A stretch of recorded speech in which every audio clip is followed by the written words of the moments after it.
Call the order of the city council meeting for the city of Petoskey for June 3rd, 2023. I ask that you rise with me for the pledge of allegiance to the flag of the United States of America. Pledge allegiance to the flag of the United States of America and to the republic for which it stands, one nation, under God, indivisible, with liberty and justice for all. Sarah Beck, our clerk, would you please call roll? Demore. Present. Shields. Here. Wagner. Here. Walker. Here. Murphy. Present. Next is the consent agenda. It's in your packet. It's the minutes of May 20th, 2024, regular session city council meeting minutes, as well as acknowledge the receipt of certain transit actions administratively they have happened or occurred since May 20th, 2024. I go to council for possible considerations or changes or questions. Mr. Wagner. So second the motion. Okay. Discussion. Questions at all? I go to Ms. Beck for roll. Wagner. Yes. Walker. Yes. Demore. Aye. Shields. Yes. Murphy. Yes. Motion passes 5-0. Next is public comments. This is your opportunity to step up the mic. You give us your full name, full address after you turn on the microphone up in front here, and I will give you 3 minutes to speak. Anyone wish to speak to council? Come on down.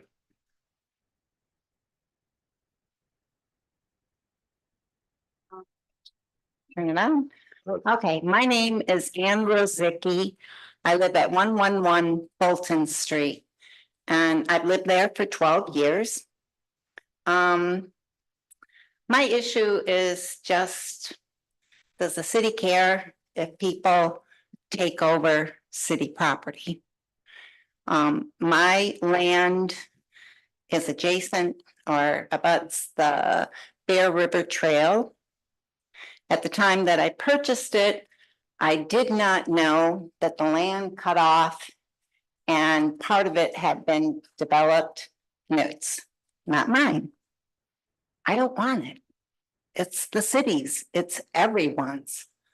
And anyway, I have a neighbor that's actively encroaching on city property now. And we've gone back and forth and back and forth. But that's my issue.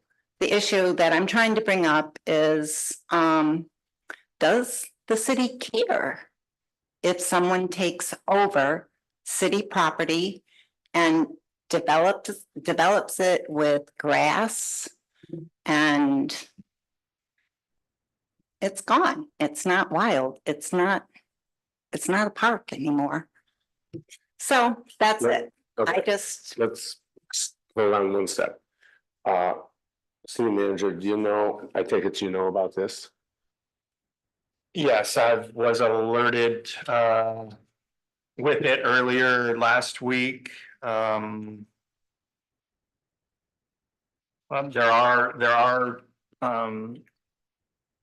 her property does encroach onto city property behind her property. There's a section of property there that has, and correct me if I'm wrong, that has an outbuilding.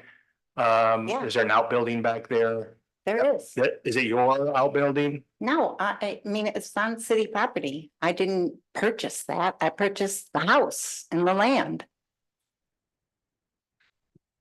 So the property that kind of goes down to the Bear River Trail, there's probably 2 other property owners in this area that have kind of encroached a little onto city property. One that has looks like an outdoor patio area. There's kind of a fence that kind of skirts across the back of those properties that does go onto city property. I guess the question overall is what you would like me to do with it, if you want me to have it surveyed appropriately and get all the Yes. property owners that are encroaching onto city property off the property, I can certainly do that. I'm not speaking for the council, but I think that's the way to go, is first to get it surveyed. Since it is city property connected, get it surveyed, and I think there should not be encroachment onto city property. We don't do it anyplace else. Ms. Walker. Yeah, thank you, Mayor. So I pretty much know the entire history of Annie's, one of her neighbors. So if you look at all of the properties that abut the Bear River in the back of house, you're talking about Fulton, Baxter, Elizabeth Street, all of those homes are on, have their back of house or their backyards adjacent to public property. Now, the gentleman that she's speaking of specifically on Baxter Street has done what he considers to be property and landscaping improvement and cut down some trees and created more green space for himself because there's a lot of cement and whatnot there. So, and historically, the encroachment has been going on like Annie's purchase of the property. So the shed that was put there by the previous owner is definitely on city property, and Annie's not using it. And she's not entitled, or she doesn't feel entitled to continue her expansion of what is into public space from private property. So, and I was kind of curious about like what the cost to incur, what would be, like you're mentioning, having somebody go and survey that. For an individual property owner, it's like $1,000 to have an assessment, but I'm wondering if there's like a bulk rate that the city could provide an assessment of all adjacent public property with private property on Baxter, Elizabeth, and Fulton. I don't know if there's any way to assess that in a bigger scope that would be more cost effective than individual property owners having to go out to bid and survey the land that could be abutting the city. So not sure if there's a better way to do it. And she has, she's called public safety, and she worked with Parks and Rec Director Hanson when he was here, and as well as with Kendall. And then she's called law enforcement when there was a dispute with that other adjacent property owner. And then she had the wonderful experience of working with Tony Belmonte recently. So that was a very positive and kind of reinforcing, and Tony was very professional and handled the situation very well with Annie. So that's just a little bit of history that I've been privy to as Annie's Ward 4 representative. I think that most municipalities probably at some point during a number of years would go out and resurvey their properties anyway, just as the hospital does, other institutions that have large areas, get a scope of where they're making sure that their property is being properly treated. Are you suggesting that we look at all the way down Elizabeth? I mean, this And could go on, Baxter. because you think about like all those homes on Mitchell Street that abut the Winter Sports Park. I mean, it might be a proverbial slippery slope if you start to assess it. And these are all like out of sight, out of mind, public spaces that you don't see because they're behind people's homes. So I know. I guess it's up to the city how to leverage. Yeah, I don't think there's necessarily a bulk rate for surveyors that the city is gonna take advantage of. We're still gonna have to pay just as anyone else would to do that. Yeah. I would say, do we have a desire for this property? Are we going to actively pursue recreation or park opportunities in that stretch that makes it worthwhile to survey this property? Probably unlikely, but certainly if that's the desire of city council to make sure folks aren't encroaching onto our property, then certainly we can do that. Mr. Moore. Well, the question that I would have, I mean, I don't know prospectively about the use of the property, but there is a legal theory called adverse possession. And I don't know how that applies to governmental property. Might be something you want to run by Mr. Murray, but after a certain period of time, if somebody's encroaching on another person's property and the other person doesn't object, this is kind of just a general overview, then that property belongs to the person who's encroaching. So to the extent there might be some interest moving forward in utilizing these properties, then I think it would be valuable to understand where where the line exists. So I just put that out for consideration. I believe that that doesn't apply to public property. Or does it? I don't know.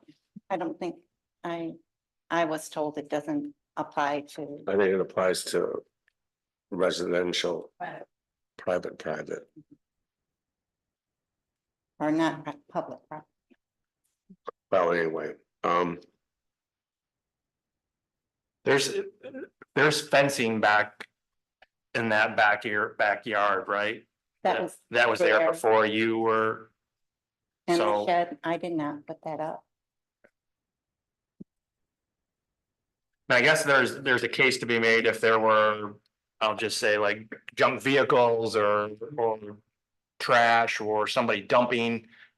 I haven't been back there to know if that's happening or not. That's certainly something we would want to address. But if someone's done a few tree removals or maybe it's slightly encroaching. Again, I'll do what city council desires to do. Mr. Shields, Thanks, Mayor. Manager Horn, has the city considered asking kind of more like a cease and desist, like asking if we think that where the line is, we ask the owners to stop, maybe they comply and we don't have to do that expense. it sounds like there have been conversations. Okay. I don't know. Okay, I take it Lindsay said that there has been many. We pushed those on to us out there a couple of weeks ago. I don't know if it would be just going, asking the ordinance enforcement person, you know, what his final report or what that. there's also I deal with this all the time, in my line of work. There are other alternatives where you could have like a permissive use type of agreement. Those, I don't think we want to get into. those are not necessarily my recommendation. I'm just saying there are other alternatives to work with the landowner to in time claim back what is the public's. I think that it is our responsibility to get the survey and have that information. Okay. Miss Demore, I think that's really important because it's hard to have a dialogue about it if you don't know where the line is, you know, to be able to talk to somebody to say it's in the middle of your patio or wherever. So I support that as well. And I'm just bringing this up. I know that my neighbors probably hate me.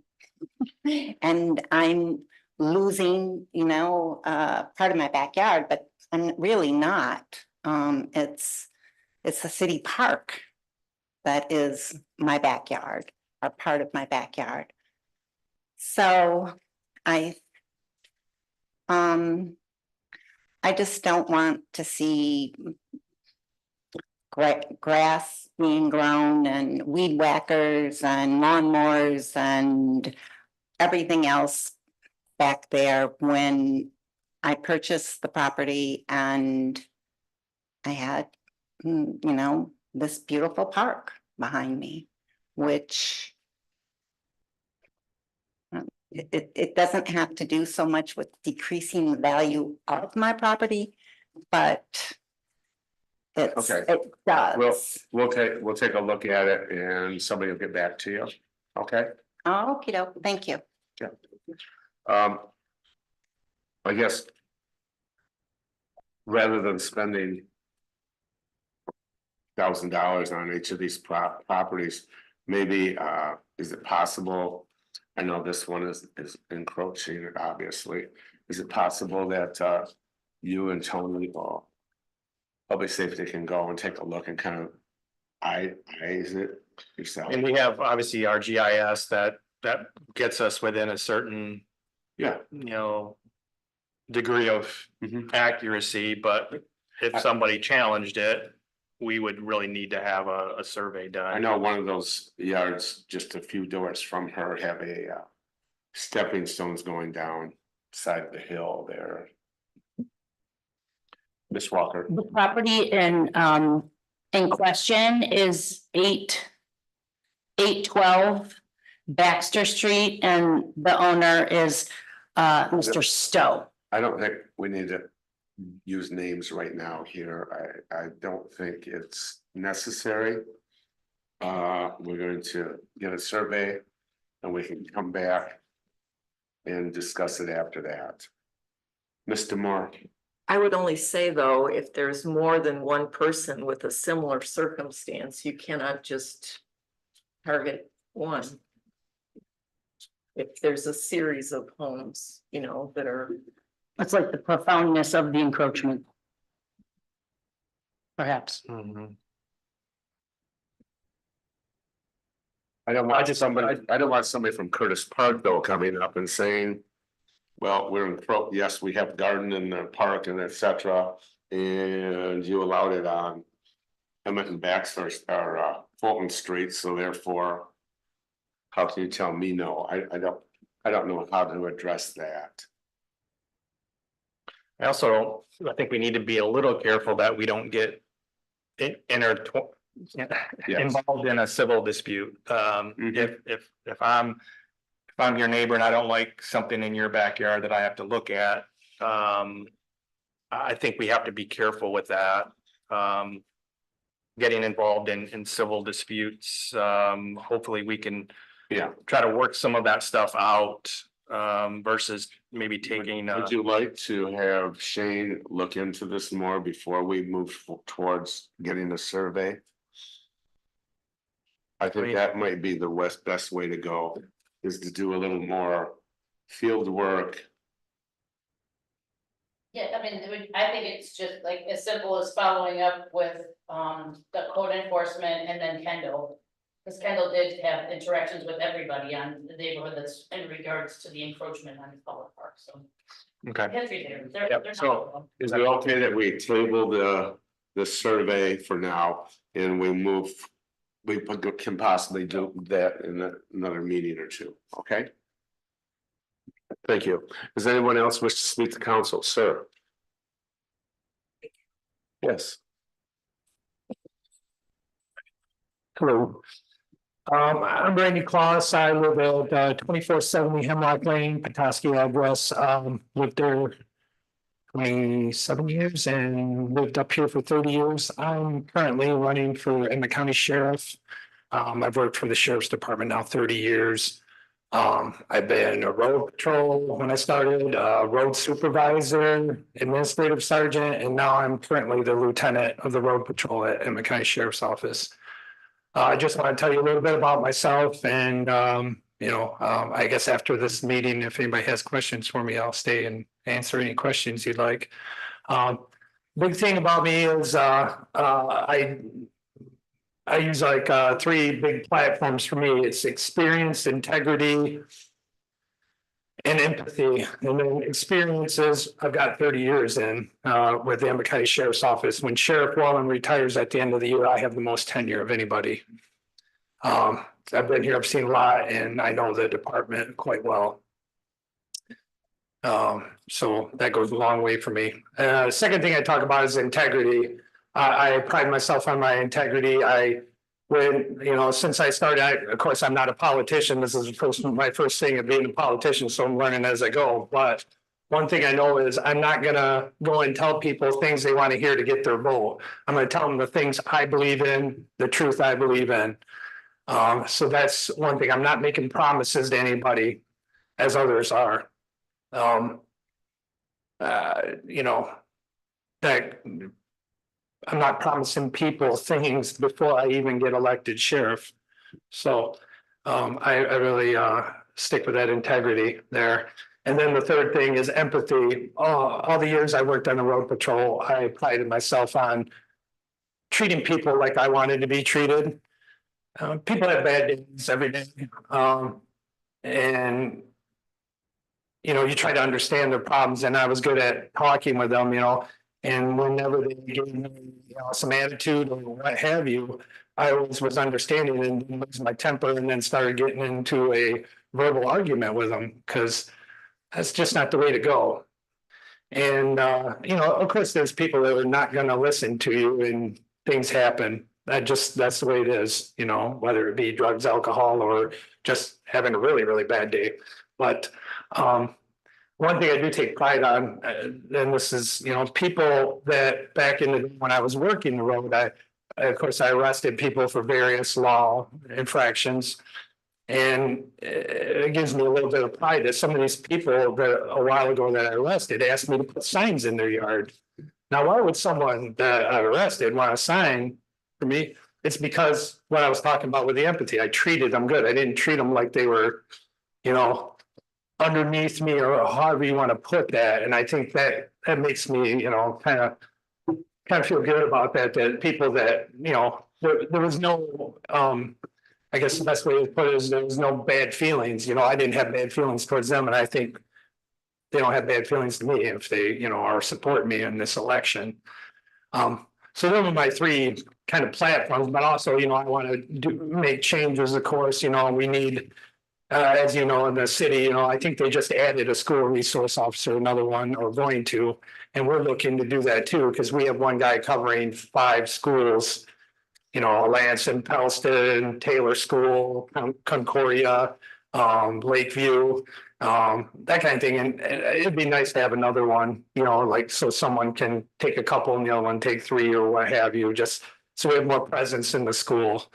So I think that's a big thing. And you know, I'm also big in supporting veterans, and I've been working with Brave Hearts Estates, which is up north, where they work with disabled veterans and let them stay there for free. And I've been helping out with them, and so I believe in that, and I'm supporting current military, and of course, former people that, you know, of course, gave their lives or were injured. And the big thing, which I've already kind of talked about it, but like I want more public interaction with my deputies, even more. A lot of times they might call people on the phone and talk to them. You know, I want them to get out there more, eye to eye, person to person. So I think you get the real person when you're standing up in front of them, talking to them. On the phone, they might be a little different, and maybe you're even a little different.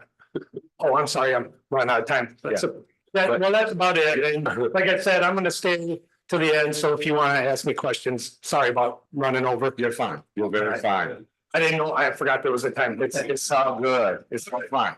Thank you. Randy Cross, thank you for coming and informing us. I know we have a great relationship we need a great relationship with Emmett County, especially in public law enforcement. All right, anyone else wish to speak to council? There being none, I'll go to city manager update. City Manager Horn. Thank you, Mayor. As this is our first meeting of the month, I want to celebrate some staff. Appreciate that opportunity. So we had 3 staff birthdays in the month of June. Jim Whitney, Parks and Rec, on June 11. Megan Goge at the library on June 28, and Nick Hunter in Parks and Rec on June 30. Some work anniversaries for the month of June. I will be celebrating 2 years this month, so yay for me. Are you celebrating? I'm just checking. Well, of course. Okay. Jonathan Zorhoff, water, wastewater, 2 years. Channing Potter in the parking office, 3 years. Mary Beauchamp at the library, 7 years. Nisa Kessler in the library, 9 years. Chad Bradley, water, wastewater, 13 years. And Marty Flynn, water, wastewater, 13 years as well. So congratulations to all. A couple of public meetings this week. Tomorrow night, Zoning Board of Appeals meets. They will be considering the administrative review appeal of 215 West Mitchell Street. And there's also a lot area variance request for, if you recall, the Petoskey East Sheridan Street apartment complex that was approved. There's a lot variance request for that development for ZBA tomorrow night as well. Planning Commission will have a special meeting this week. Initially, it was to consider a review of Article 5, which are temporary signs. They did also add the landscape plan, the Kilwins parking lot project. Well, they'll be doing a demolition of the what was that called? the Bob Inn, is that right? The cabin, that will be coming down for more parking for their production, and their staff. But as part of that approval by Planning Commission wanted to see their final landscape plan and lighting plan, as it relates to that project. So that's coming back for Planning Commission as well on at Wednesday's special meeting. A couple brief project updates.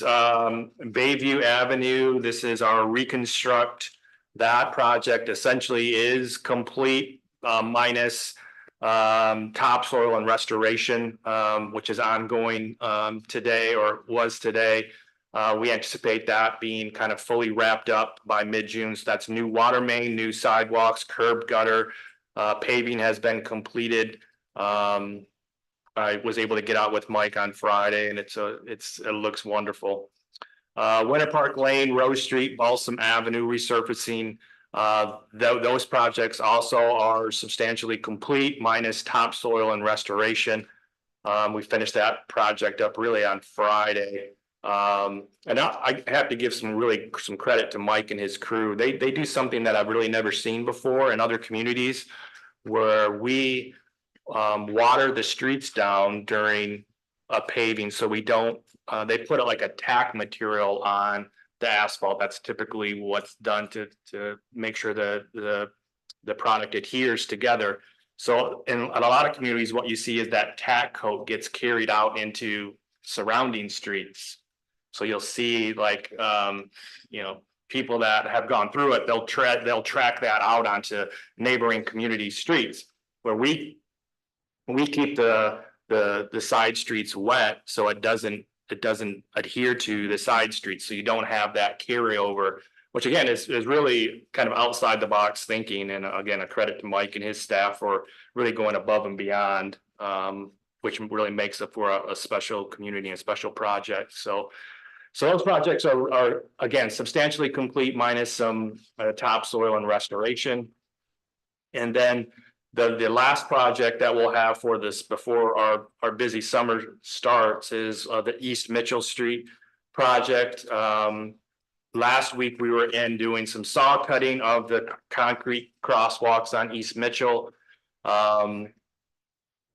Today, starting this week, we'll be doing the actual removals of that concrete, putting a temporary asphalt patch in. So that's happening this week, and then next week the actual resurfacing will start. And again, this starts on Division Street to the city limits, and then the county will pick it up and take it to Division Road. So that'll be a nice project to get completed as well. So a lot of coordination with our county partners. Another thing that's exciting to share is we're going to have concerts down here at the Bayfront this summer. So these will be on Sunday evenings, kind of a little different, kind of a slower pace, acoustical type events down on the Bayfront. So this will happen in the promenade area, kind of by the clock tower, using that green space. Folks can gather in the green space with their chairs and blankets and enjoy some live music. So the artist lineup has been pushed out. So we're excited to give another opportunity for folks to gather together as a community and really enjoy our wonderful surroundings and some wonderful music as well.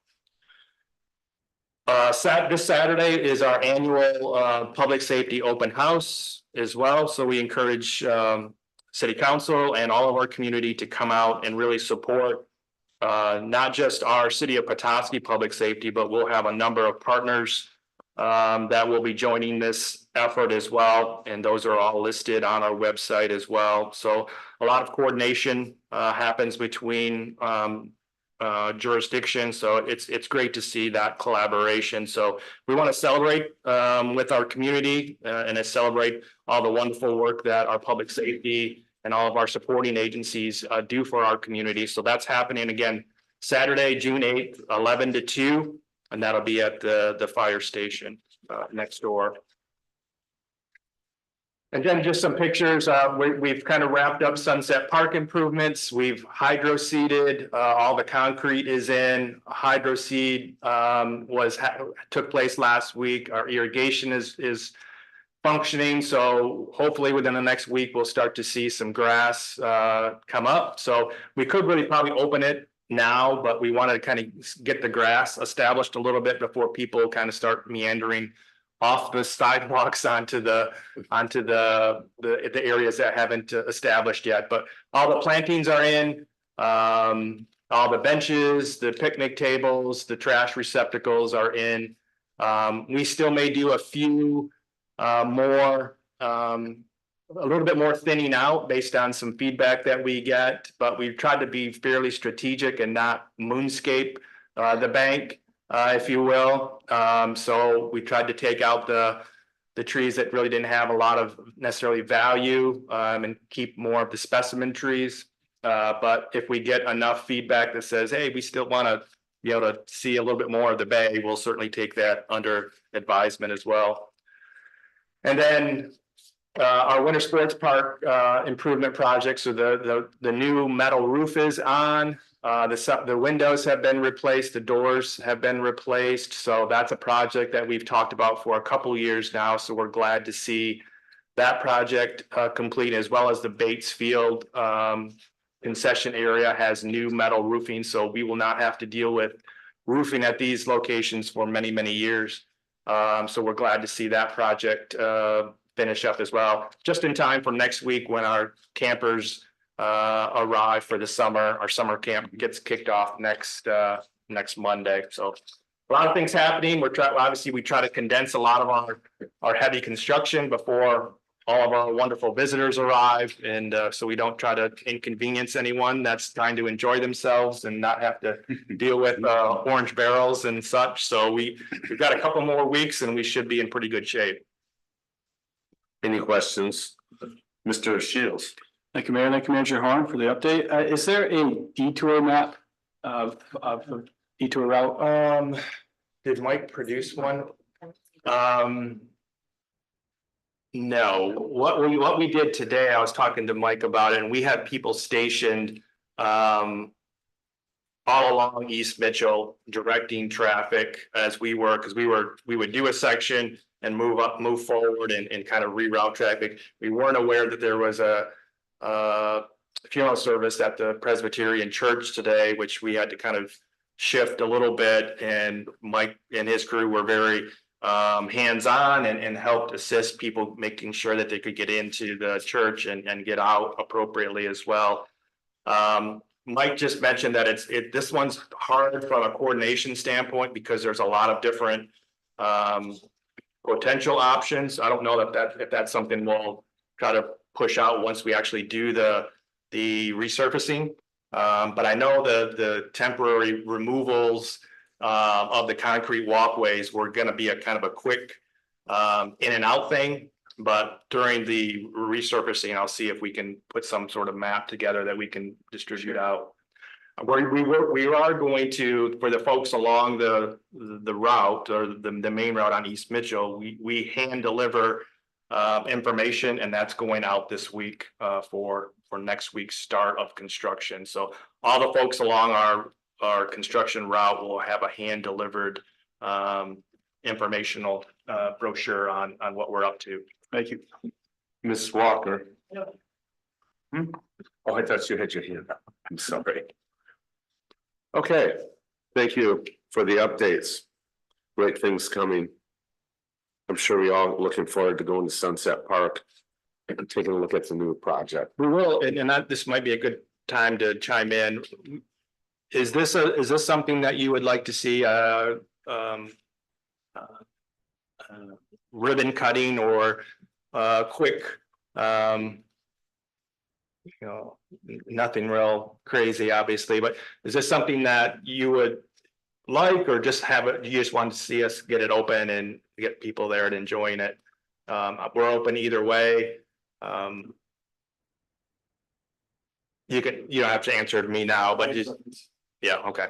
We could have a ribbon cutting when if we go with the art in that section too. Sure. hopefully that's sooner than later. Okay, I don't know, if you want a ribbon cutting on this thing now, yeah, Mr. Moore. For my part, I just get it open. okay. We'll have some type of celebration on it because it is really cool. I walked in it the other day through it. Okay, going to old business.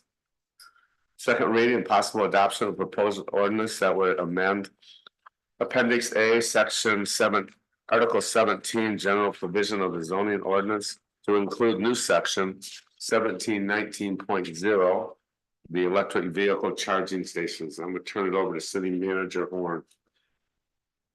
Yeah, I don't know if there's anything additional I need to add. We've talked about this a few meetings, gotten some good feedback from everyone. This version is the same version that you saw at the last meeting. Again, certainly appreciate your input, the input of and involvement of the Planning Commission as well. This gets us to an ordinance that we've not had in place before as electric vehicles and this type of infrastructure become more and more prevalent in and around our community. We just thought that we needed to have some basis of design, some minimum requirements to make sure that everything is kind of following best practices. So I certainly appreciate the input and involvement that all of you have had to get us to this second reading of this ordinance. Do I have a possible motion, second, and then we can have discussion? Would that work? So moved. Motion from Ms. Demore. Second from Mr. Wagner. Let's have discussion, if any. Mr. Shields. Thanks, Mayor. Yeah, this is a really interesting one for me.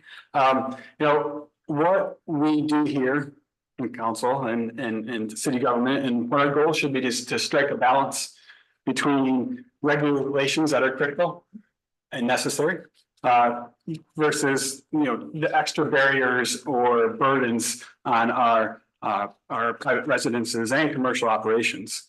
And, that's what we do. I think we do a good job at that, of striking that balance of our shared life together. So the question to me then is requiring a resident to pull a zoning permit, is it necessary? It is redundant. I think city planner, Mr. Michelangelo agreed with me that, yeah, it is redundant to the authority, those who have the jurisdiction is at the county. So is it necessary? Is it unnecessary? I think so. I think it is unnecessary. Because it is covered by the county. On the other hand, when I go rock climbing, I just think about different analogies. When I go rock climbing, I set anchor, put top rope anchor. I always am redundant in setting those anchors to make sure there's two, in case one fails. So taking that back to this ordinance about the extra layers for this charging stations. I don't think it's a comparable life and death situation. But I also admit I don't have the real data and the real numbers, unfortunately, to say like how necessary is it that we have this redundancy to make sure someone is plugging in their electric charger safely. I think that I personally think that the county layer is their just jurisdiction to make sure that that is done safely. What does it give us as a city? The only thing I see that it gives us extra is a list of where electric vehicles are. So I struggle with feeling like that justifies a little extra step, an extra burden, and yet, is that burden overly onerous? Have to pull a permit. Depends, if my neighbor across the street, they get an electric car, they want to go plug it in the garage. From here on out, if this passes, they have to pull a zoning permit. And then so they then have to get the county inspector to come in. And my question, and I haven't got this question answered, was without this ordinance, if my neighbor goes in and gets a new electric car, plugs into their garage, did they have to get that for existing outlet, no electrical work being done? Did they have to get a county permit in the first place? I haven't got an answer to that one. If not, on one hand, that's extra red tape that our private residents have to now deal with because of this. On the other hand, if there's a legitimate safety issue, well, then there's a check there. I'm torn between this. I'm not sure how I'm gonna vote, but you know, that is what I just want to share publicly where I'm wrestling with that. So I don't think it's cut and dry. I think that we have to guard against putting in extra barriers that stymie change in for movement. Thank you. Mr. Moore. So I think we all received some concerns from a constituent. I followed up and had a great, lively, constructive, respectful conversation where we probably ultimately agreed to disagree, he and I. But for me, this is a safety issue. And like you, Derek, you know, I did some outreach to Mr. Icoangeli as well. And the last outreach I thought was helpful to me because he said commercial properties that install EV charging stations are done for their patrons' use and are outside and not attached to a building. Residential EV charging stations can be installed inside a garage, which can have severe consequences if the installation is not done correctly. He also noted that because it's a public safety issue, there was input received into the ordinance by public safety and, for me, interestingly, the Emmett County Building Department as well, which I thought was significant because, I mean, I don't know what specifically they said, but if they said you don't need this because we're doing it or something, I'm assuming we wouldn't have what we have before us. So for me, from a safety perspective, doing a risk benefit analysis, in my judgment, the benefit of the ordinance to safety outweighs any requirements that are imposed on folks by the ordinance. So that's kind of where I am. Thank you. Mr. Wagner. Yeah, thank you. I mentioned at the last meeting, I'm not an expert in this, and I left with, after the first reading, concerns for someone like Derek or others who have carbon flex. I just don't know enough about it. But I felt great after the last meeting, Derek, when you said you were comfortable after meeting with John Icoangeli, and that made me comfortable. So that's where I'm at. Ms. Walker, you want to speak? Sure. Thank you, Mayor.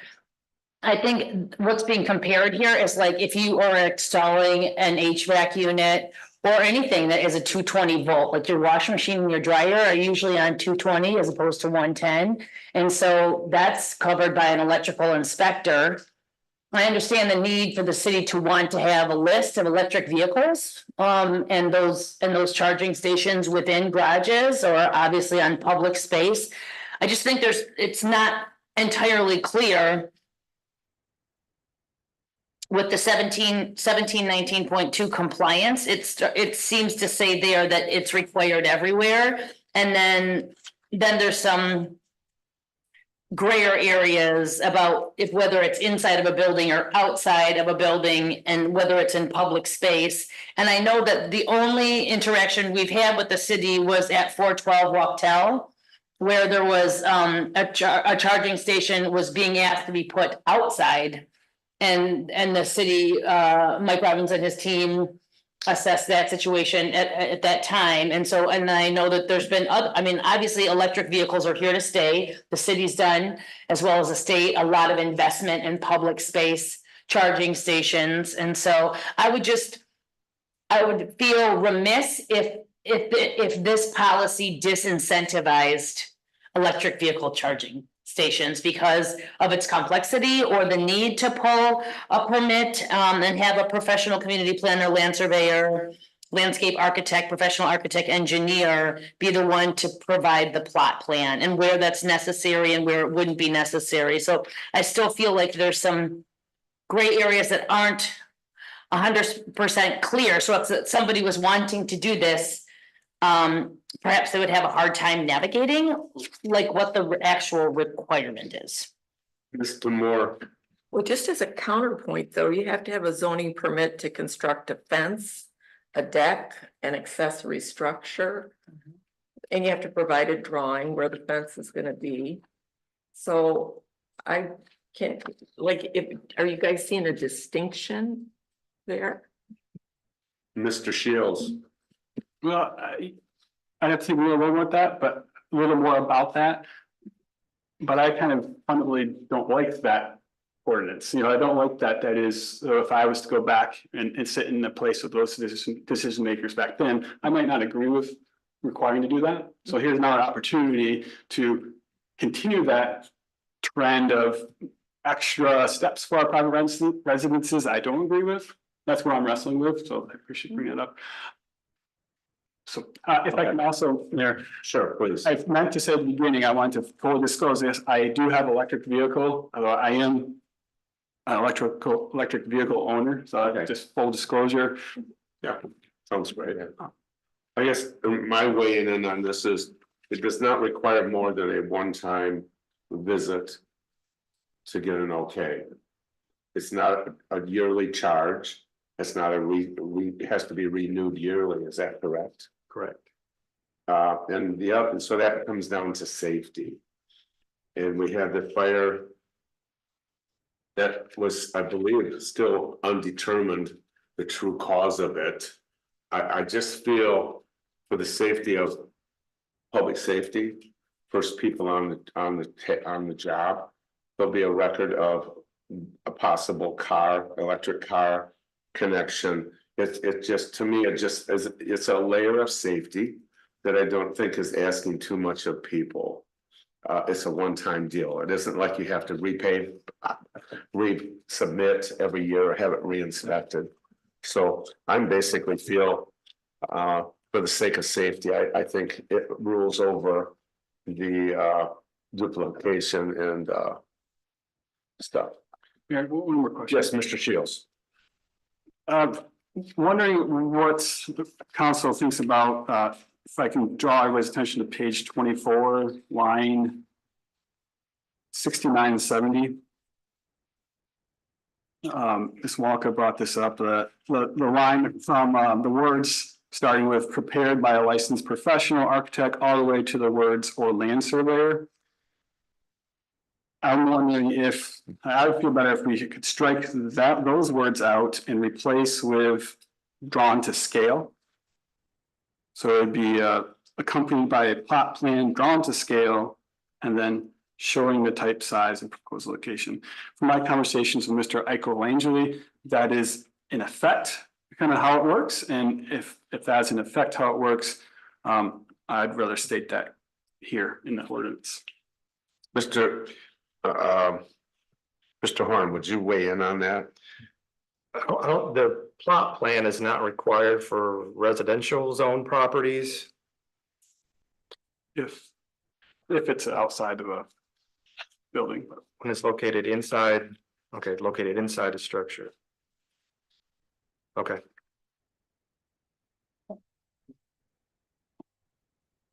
It's whatever you guys want, whatever you want to do. Mr. Wagner. That was my recollection in line 75, that was from last meeting, where it says a plot plan drawn to scale by the owner, occupant or interested party for residential. If it's outside.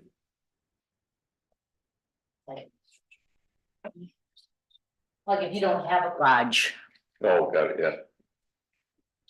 You fill up your car up to the back of your house, you have a garage. And it's on the outside of the building.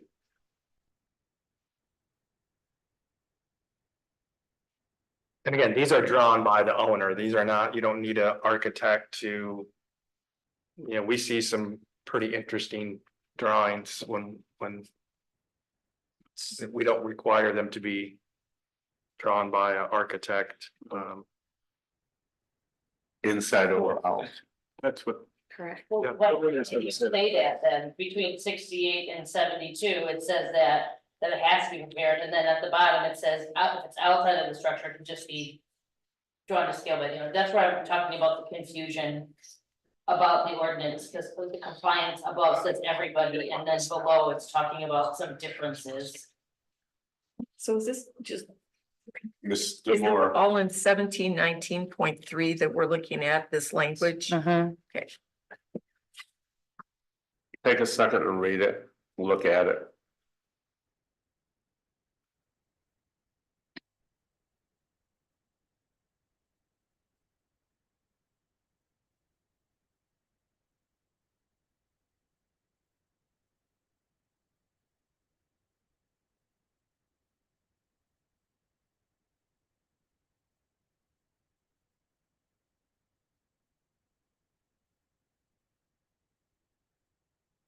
Mr. Moore, So let me understand this. So on line 72, it says, beginning there, the requirement for submission of an official plot plan is not required for properties zoned residential when the electric vehicle charging station is located inside a structure. If the electric vehicle charging station is located outside of the structure for properties zoned residential, a plot plan drawn to scale by the owner, occupant, or interested party is required. So that seems to say just one drawn by the person themselves. Yep, I see that. Okay. Yep. Yep. Yep, I see that. So that up there was just referring to, it does answer the questions. Thanks, Mr. Moore. Okay. Okay. any other discussion? I'm gonna go, does public wish to weigh in on this? There being none, I go to Ms. Beck for roll. Demore, Aye. Wagner, Yeah. Shields, Yes. Walker, No, Murphy. Yes. Motion passes 4-1. Next is new business, adoption of proposed resolution authorizing the city manager to execute the CDBG grant agreement with the MISDA for homeowner improvement program funds. We've talked of this before, but I'm gonna turn it over to city manager Horn. Thank you, Mayor. So this kind of formalizes our agreement between MISDA, CDBG, and the city of Petoskey for homeowner improvement funds.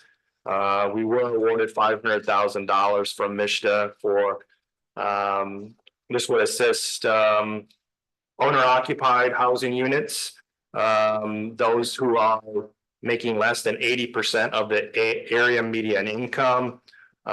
Provides up to $40,000 to address health and safety concerns and maintenance issues. So this helps us get properties, to meet code requirements, things like, interior and exterior improvements such as roof repair, or replacement, siding, windows, plumbing, electrical, mechanical, insulation, to just to name a few. So again, this approval authorizes us to enter into an agreement with CDBG, MISDA, to help again assist homeowners with property maintenance code issues in the city.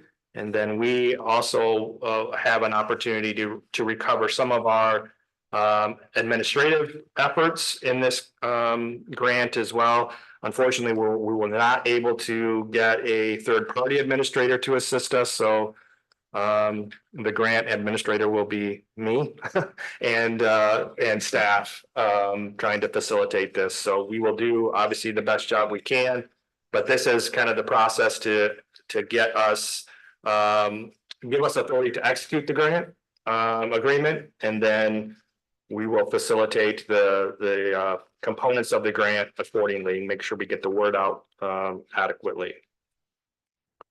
To the whole city, not, it wasn't Off the past. roads. We did Emmett Street, as you recall, we did $500,000 back about 5-6 years ago. This is citywide.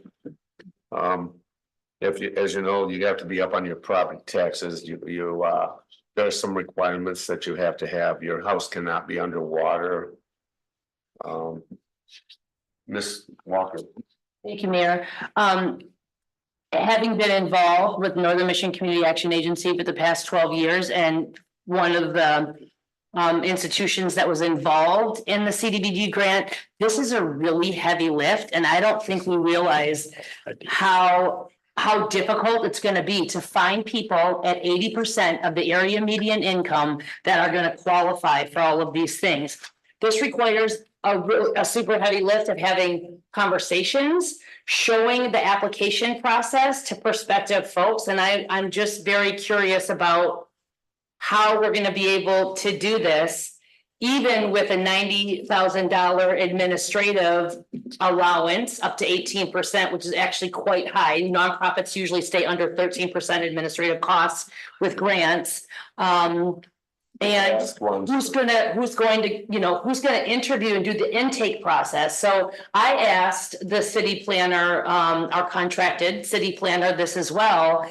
And he said that his idea was maybe going through lending institutions which evaluate these kind of applications all the time. So maybe that would be a good third party that could evaluate and undertake that. I also kind of am curious about if we're doing it for ordinances and blight and getting people up to code.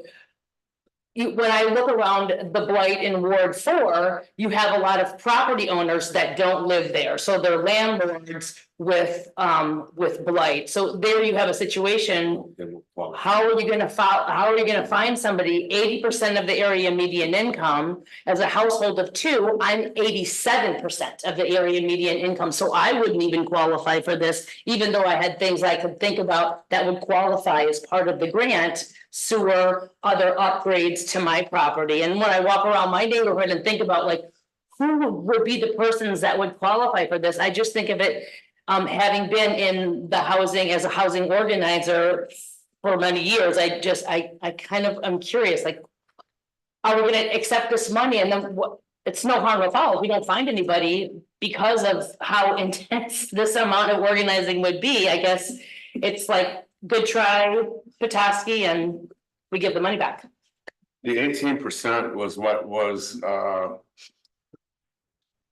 aligned with at the Emmett Street corridor one up $500,000. That was also at 18%. I've been involved, I was involved with a couple $1 million with the Emmett County Housing Council. When we had the Emmett County Housing Authority, too, right? Yes, and it was, the last several years was all 18%. That was the standard for the state on housing. It is a big lift. I'm concerned as you are. Last time we did this, it was a $30,000, I believe, availability, where $10,000 is not going to do a lot on a house. It was 30,000. With roof, window, etc. I guess what happens is if we don't spend the money at the end, then we send it back. Is that correct? Yeah. I think it's worth a try. I think it's worth a try. And if we can help 5 or 10 people, we've helped 5 or 10 more than we would have otherwise. So I think let Shane run with this. Give a attaboy, because I think it is a big lift. But you understand there was difficulties in finding somebody that would match up with what our standards are. That was a little surprising, and maybe disappointing is too strong of a word, but surprising that, we have a lot of great nonprofits that I think this is right up their alley. And I think that just says there's a lot of grant money flying around right now, and everybody's kind of at max capacity. So, and certainly we could have kind of turned it back and not moved forward, but I think it's just too important not to give it a good try and see what we can do. And maybe it requires some people volunteering to go door to door and at least deliver flyers on this. I think you guys all are in your wards. Maybe you'll volunteer. And we can bring it up at the ward convention. Perhaps you'll volunteer also to maybe go door to door with a flyer in your neighborhood. Mr. Moore. Well, that was gonna be my question, because, you guys all know I do an email outreach. I've got 2 candidates already. Based on before, when I just gave them this basic information. Now, I'm not saying they're gonna move forward. But so my question is, what kind of outreach can we do? Can we do something that like includes the basic criteria with utility bills or something like that? And I think the idea of talking about a ward convention is good. We don't usually have huge turnout, but I think that's really going to be the key. And what people are asking me already is, well, what's the process? Is there an application, or what do I do? So I think that'll be information, but I certainly agree with you, Lindsay. It's a heavy lift. Kudos to you for taking it on, and to the extent we can be helpful, I certainly think it's a worthy endeavor, because I think the need is there. Are we limited to 10,000 per household? No. Like 30,000. Yeah. projects That's just requiring? for no assistance? repayment requirement. Oh, it's the sliding. It's a sliding thing. It goes up to 40,000 per unit. Well, that's all the better. I Yeah. think that's even better because now you're able to get more done than, you know, it'll take less homes. Yep. And I believe that we'll find 10 to 12 homes that can take advantage of this. They have to be owner occupied, Of course, you have to be there for 12 months, you have to be insured, and I mean, it's, taxes updated, Yeah. can't be underwater. You know what, but out of as many homes as we have, I think we'll be okay. If we do only 5 and we have to send some money back, it's still a win for the city. you'd be like a homeowner that's on social security as a single person living in a home that might be a little bit dilapidated. Might probably qualify. Do you think working with a lending institution is a viable Yeah. option? And can you think of any ones that would Yeah. maybe be willing, because they're not really moving and selling a lot of homes and pulling mortgages? Yeah, I've had the conversation with John as well on this same topic, and I like that idea of letting a financial institution kind of do the financial background, and that way it kind of keeps me out of it. And then I also, and I need to ask this question to my Mishta contact, can we use a portion of our admin? Because I can see me really needing some assistance on the marketing piece, someone that can help me, you know, put brochure together and distribute that and mailings and things like that. Does that qualify? You know, to make sure that we're not, you know, overextending ourselves. One thing I did notice in there, I'm sure you have too, is that the drawdown of administrative Yeah. funds has to be commensurate with the drawdown of the payouts. Yes. And 15% of this has to be expended by October Yep. 31st. Mhm. So right away. One of the questions I got was, for any given property, can you only do, these will just be examples, like if they needed the electrical upgrade and they needed new water heater, can they do both of those, or is it Yeah. limited to one project per? No, they could do Household. both. It's per Okay. household or per unit. Yeah. And It's a then, great deal. yeah, who retains the contractors? That was confusing to me too. Yeah, I need to, there's a lot of things I don't know yet. This is kind of a step-by-step process. So once we get this finalized, then we'll have to really dig into the details. I'll be working with my Mishta contact to get an application put together, you know, obviously marketing, getting it distributed, and it'd be nice if I could have, I may or may not be able to, but we'll see. If I could have some handouts available for award conventions, that would be great. But just have to see how that goes. It's, Yeah. what happened in the past is people were approved for X amount of dollars. And it would go out for a bid to contractors. Because if you have lead abatement, you have lead situations, you have to have a qualified person to do that. Yeah. So the bid will have that all in, that you need to be certified for that, if that's what it involves. Have to be certified electrician or whatever, so that goes out to a bid. I think the city or the county probably would assist in giving a list of contractors that have been utilized in the past in some of these Mhm. projects. Yeah, there's some requirements in paragraph 18 for contractors and subcontractors. You know, one thing I'm thinking is even just for the short term, these 1, 2, 3, 4, 5, 6 bullet points. If people could have those 6 bullet points, that's really kind of, you know, a good threshold. If you don't meet those. Sorry, Derek. Yeah. Like. Yeah. Mhm. And maybe having the AMI really clear on the flyer as well, like what is Number of 8% people. AMI mean for a 1-person Yep. household too? Yes, absolutely. That was my question. Thanks. Yeah, great. Don't they also can't be underwater, because is there a mortgage attached to this? They can't be in default. Underwater just means that you're paying more for the house than what it's sold, than what it's worth. Yes, and I believe I thought that was a constituent, that was a piece of it in the past. That if you had a house that was worth $100,000 and you owed $120,000. this program is not going to, wasn't gonna work in the past. Yeah, so essentially, assistance over $10,000, so 10,000 to 40,000 would be essentially a zero interest payment loan forgivable after 5 years and secured by a second mortgage. So that's the components. If you're underwater, you're not going to get a, you're not, It doesn't say that in here, not in what we have.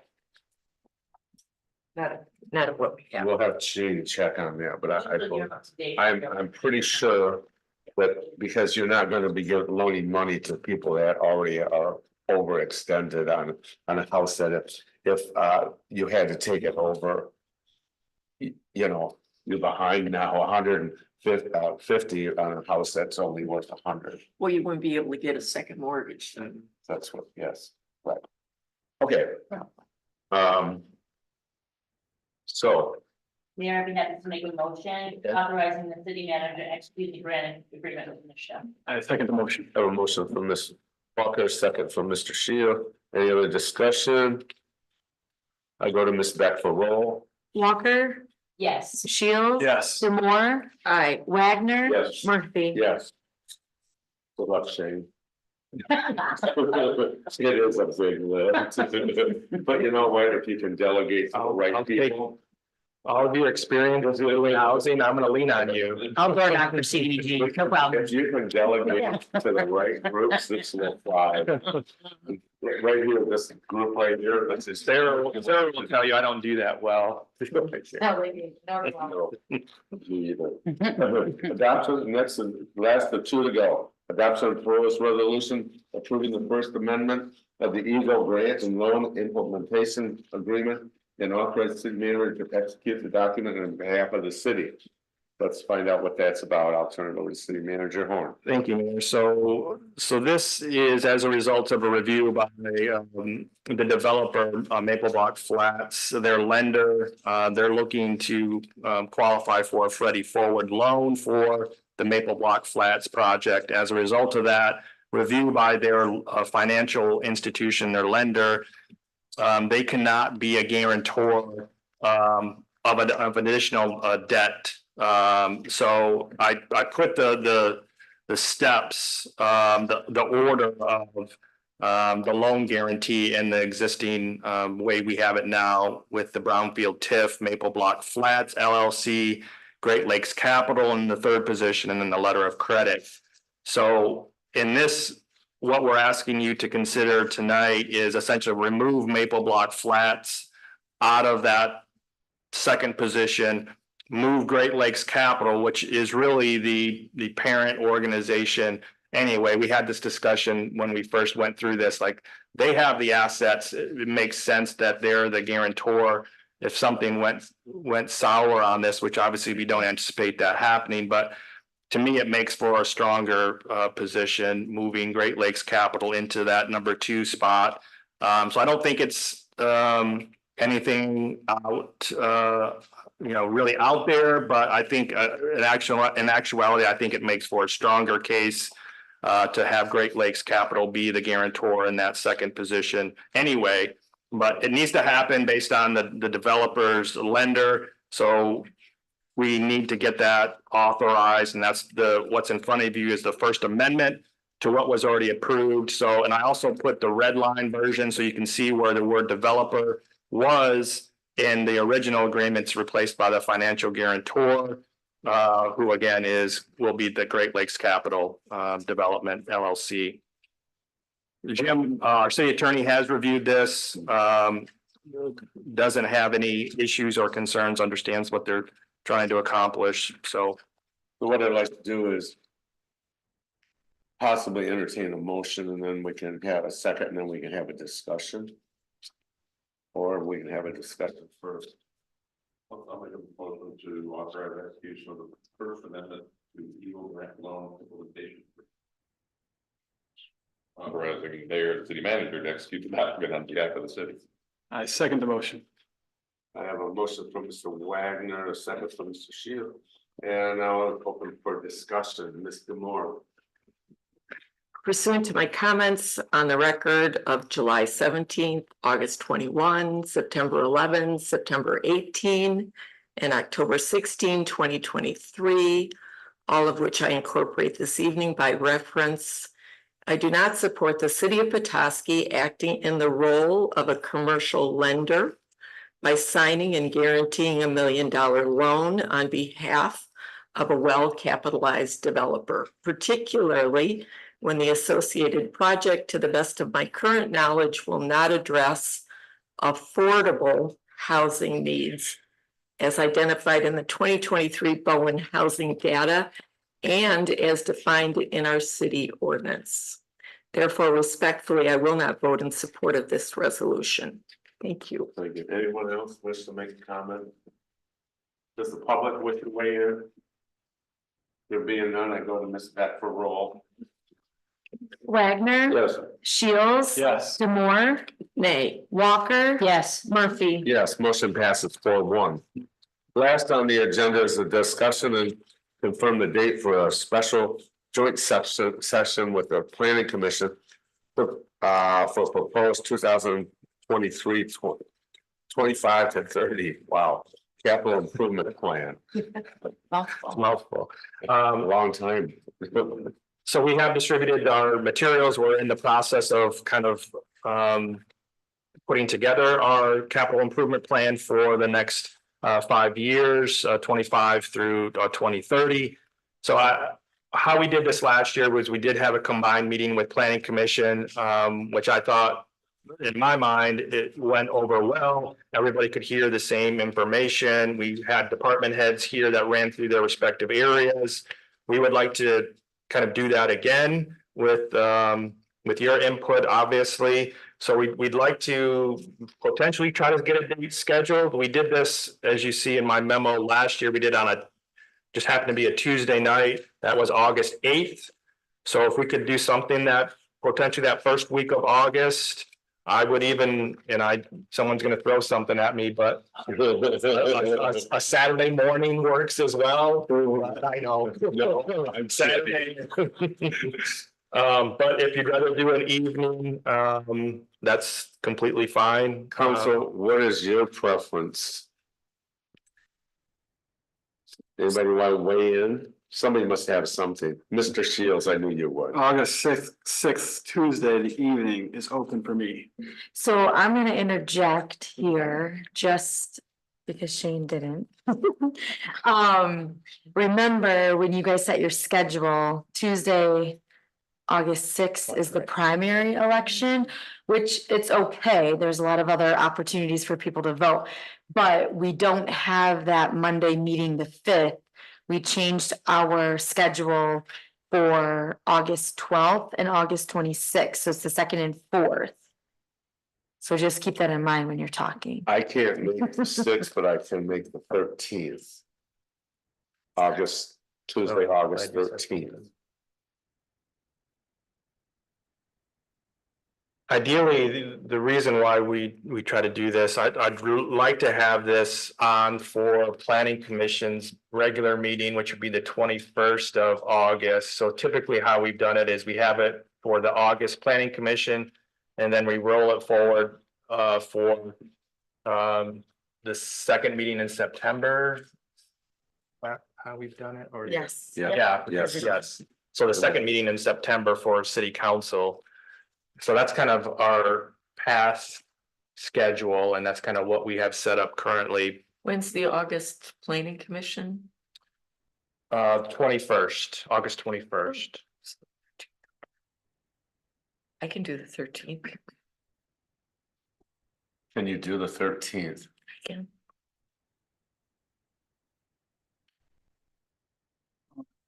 Always on that Okay.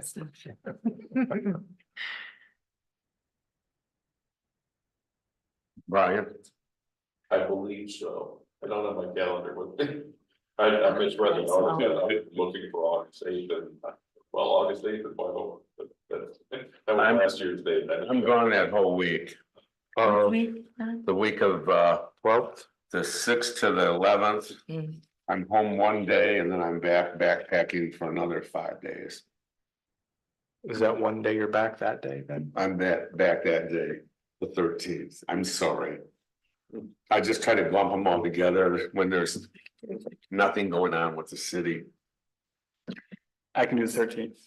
There's also the You're not gonna 19th. be 12? Are you not gonna be here on the 12th? Is that what I'm understanding? The you? 12th is city council. Right, are you gonna be there? I'll be there for that. Oh, I thought you said you were only back for the 13th. May 13th. It's the only open day I have. Right. There's also the 19th. Is that too tight? Well, the 19th is, 13th is looking good. 13th is looking good, they said. okay. I mean, should we get 2 dates? Do you want an alternate date? Can we come up with a second possible date? Night is the night. This week's open, the first part of August. How about Saturday, August 3rd, The 19th would be better. okay? Thursday, the 1st.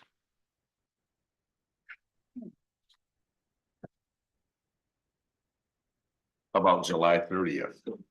That's a Tuesday, if you like Tuesdays.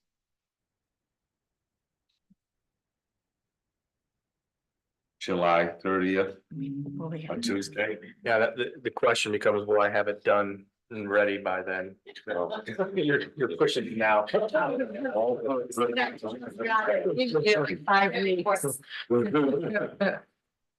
I figure going forward, the chill grant is your excuse. That's right, yeah.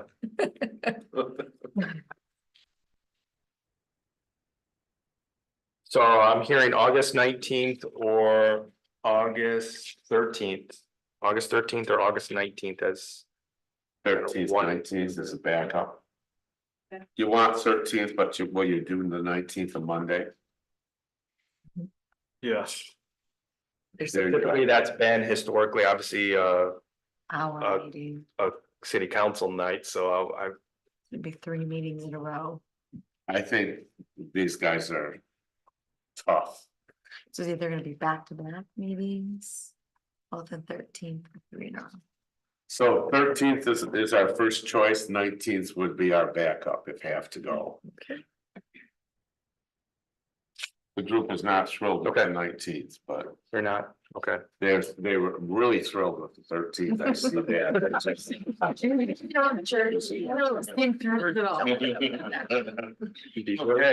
Hey, thank you. This is really moving on pretty good. We're doing a great job tonight, I tell you. All right. Last city council comments, and tonight it'll be Ward 3, Mr. No comment. Okay. How about Ward 2, Mr. Shields? Thanks, Mayor. I'm gonna paraphrase a graduating senior Simon Gelb, who in graduation said some great words, and in light of a election year that's gonna be contentious and potentially divisive, I thought Simon's words were wonderful. I just wanna share those with everybody here in a paraphrase. He said, "Don't refuse to see something from a different perspective and destroy possible friendships based on a difference in beliefs. Look past us, them, and find strength to work together." Thank you, Simon, for those good words, and I want to share those with everybody. Fantastic. Ward 4, Ms. Walker. Yes, that Simon Gelb is a real national treasure. He'll be going on to U of M. Very excited for him.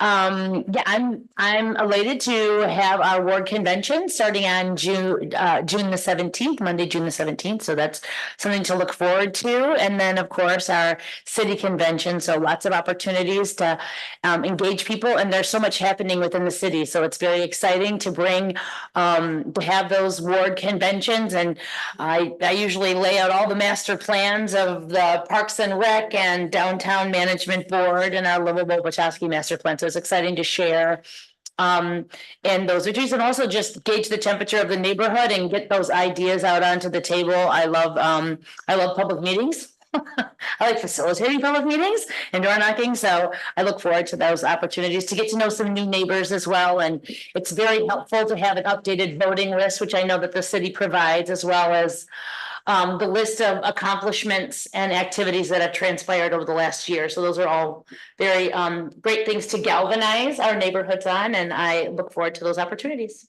Thank you. Thank you. Ward one, Mr. Moore. So I think Simon would be happy with us this evening. We had constructive discussions. Some of us disagreed. Agree to disagree, but we do it in a way that's collegial. So echoing Simon. Thank you, Sarah and Shane, for your quick action on the easier zoning page access now with that little square box at the top. So much appreciated. And then I expect, fingers crossed, that the YAC decision letters will go out this week to the students who apply. So thank you very much. That's it. Okay, I had a busy week, 2 weeks. I did the Parks and Rec tour of our parks, which I found few hours was well spent. I organized planning of the Pennsylvania Park Flowers Garden Club. Has a lot of areas to cover, so I call my group that I organize the Garden Club JVs, the junior varsity team. Some people love that and some didn't. We had third grade visit here the other day. They sit in your seats and they make choices about how old to jump off the break wall, etc. But we have a group coming in tomorrow morning from, I don't know, 10 till noon. I visited and had lunch in a big tour with the Little Traverse Bay Dawa Indians, and I want to tell you, I was so impressed by their organization, their positiveness. There wasn't a single person that wasn't smiling, happy, and loved their jobs there. I'd recommend that if you want, I can give you a contact for a person to be there. Lockwood picnic date has been finalized. It's the first Monday of August up at Lockwood Park. First what? First Monday of August. It's at Lockwood Park. This week, I met with in a group with Attorney General Nessel for the Community Recovery Alliance. Was asked as a municipality to represent city to come and discuss the state where we're at with that. I want to tell you that I heard from some troubled people from downstate that Petoskey is the most welcoming city in Michigan for recovery, people recovering from alcohol or drugs. And hats off to everybody, all the community. I don't know if you visited the Tip of the Mitt Saturday from 12 till noon.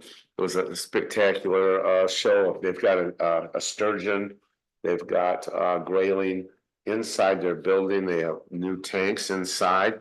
You'll want to go and see those. It was really impressive what they've put together for kids to learn. They had an outside the park activities for kids for a couple hours. Tons of people were there. I also attended the clubhouse open house, their 30th anniversary. The clubhouse through Community Mental Health over here was really well attended. Attended that. We had a meeting with Bay Harbor. Shane Wags and myself, we sat down and met with them and heard what concerns they might have, but it was more just get a good going of a relationship. It was really great. You know about the word conventions. The only other piece is the bike. Lynn Doucet Bike Fest is this Saturday also, and that starts at 11 till 1. You want to see a whole bunch of kids on bikes and being so proud that they can ride from the littlest squirts to the adults. It's really was great to see. That's going on, as well as Shane had mentioned, our public safety, our public. It's worth attending this and at least have a hot dog and see all of the stuff they have, because it's amazing what other organizations support our public safety. And the attendance here is great, again, with families, kids and stuff. And as far as Mr. Gelb goes, Mr. Gillum has talked me into their dunk tank at the waterfront, July 27th, so I'm sure you're all gonna wanna bring your money. Because you can knock my butt into the water. And I agree with the, What time will that be? I have to give them the time that I'll get on this, they What have, is this for? it's for the robotics class. Oh, They're doing a dunk tank and some other activities, and I'm not sure where, probably right down here at the waterfront. But they are looking for other people to dunk, so I will be giving them 1, 2, 3, 4, 5, 6 more names, okay? busy. Yeah, it's not that deep. So, I'm glad we're an hour and 25-minute meeting. This is great. We have something else. I'm sorry, Mayor, before you dismiss, just a reminder, we won't have our next meeting on the 17th unless we kept it open if there was something that came up that we thought we needed to meet ahead of